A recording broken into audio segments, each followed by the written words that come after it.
നമ്മുടെ പഠനം മധുരം പുസ്തകങ്ങൾ പരിചയപ്പെടുന്നതിൽ ഇന്നത്തെ വിഷയം ഉമ്മമാരെ നിങ്ങളാണ് മക്കളുടെ ആദ്യ മദ്രസ എന്നുള്ളതാണ്. ഒരു കുട്ടിക്ക് അദബുകളാണ് ആദ്യമേ നാം പകർന്നു നൽകേണ്ടത്. പഠിപ്പിക്കലല്ല, പകർന്നു നൽകലാണ്. നമ്മളിൽ ആദബുണ്ടെങ്കിലേ നമ്മുടെ മക്കളിലും ആദബ് അവരുടെ ജീവിതത്തിൽ കാണാൻ നമുക്ക് സാധിക്കുകയുള്ളൂ. അദബുകൾ ഒരു കുഞ്ഞിന് തുടങ്ങുന്നതെന്ന് പറഞ്ഞാൽ നമുക്കറിയാം, 1 വയസ്സ് മുതൽ തുടങ്ങും.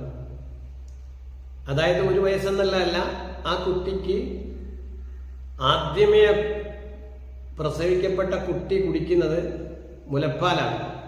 മുലപ്പാൽ കൊടുക്കുന്ന സന്ദർഭത്തിൽ പോലും നമ്മൾ 6 സുന്നത്തുകളെ പാലിക്കുക, 6 അദബുകളെ പാലിക്കുക.